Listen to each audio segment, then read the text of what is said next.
Hi, I'm Richard Clewer, leader of Wiltshire Council. We've received a report on the state of the Council's finances. We get this every quarter. The report we've just had is the second quarter of this year, which, as I'm sure you're all finding, is a challenging financial year. Inflation is hitting us all hard. From a council perspective, we took steps several months ago to put a reserve aside if we need it to deal with inflation. But at the moment, my officers are doing an exceptionally good job of making sure our costs are under control. And whilst we are currently looking at forecasting a deficit of just over 3 million at the end of the year, from a budget of 417 million, that really isn't a large number and is more than covered by the reserves. And I hope we will continue to make further savings and aim towards a balanced budget by the end of the year. I don't pretend that setting budgets for the next 2 years won't be challenging. It will, but we are in as good a place as any council could be at this point in time. We are now receiving an update to Cabinet on a quarterly basis, looking at two factors which seem rather dry but are really important to the running of the council. What we're calling our corporate scorecard, that's looking at larger areas about how we as a council are performing, how we are making progress on our journey to making the council, for example, carbon neutral as an organisation.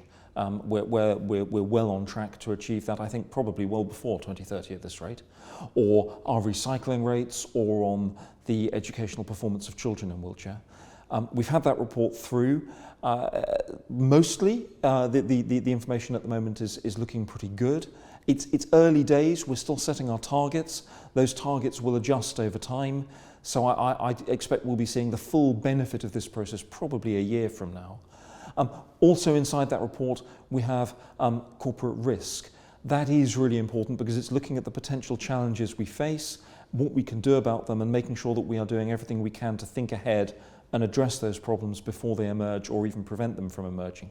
Some of them really difficult. Inflation would be a significant risk to any organisation. There's the potential risk of a future flu pandemic in there, another COVID at some point in the future. But it's really critical that as your council, we are looking ahead and making plans to deal with issues before they come up. It's far easier to make plans in advance than when a crisis hits. We've now formalised a social procurement policy. Now, don't get me wrong, we have been using social responsibility in the way we procure our services as a council since the creation of Wiltshire Council.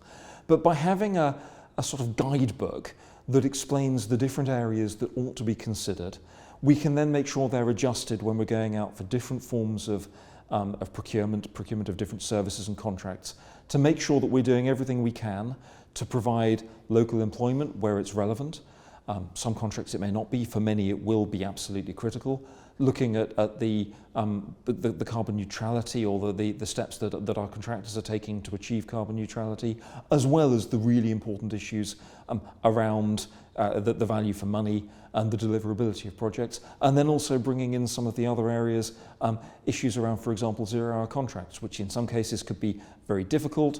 In other cases, in other forms of a contract, the flexibility that goes with it could be seen as quite critical for people wanting to do that job. We've received excellent news that we've been successful in a bid with the Department for Education to get £930,000 worth of funding that we will then match to go towards procuring 2 new homes for children. Placements for children can be a significant cost drain on councils. Far too often we end up with our young people going out of Wiltshire. We really don't want to see that happening at all. So this will enable us to have 2 sites in the county where we can place children, young people inside Wiltshire, which both gives them a far better link to the environment they've been living in, their schools, their friends and so on, but also it will be saving the council money. So excellent news all round.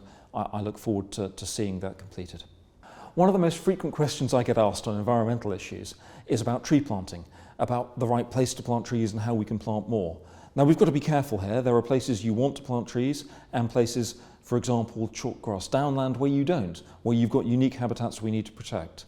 So we've been successful in bidding and been awarded £300,000 from the Woodland Creation Accelerator Fund in conjunction with Swindon Borough Council, and that will enable us to resource some posts that will assist us in identifying, working with communities to identify the right place to plant trees and the right trees to plant in those places.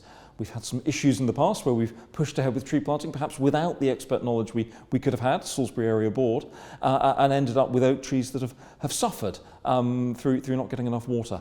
Having the right trees in the right place with the right advice will mean that our tree planting programmes as we move forward will ensure we have woodland for centuries to come.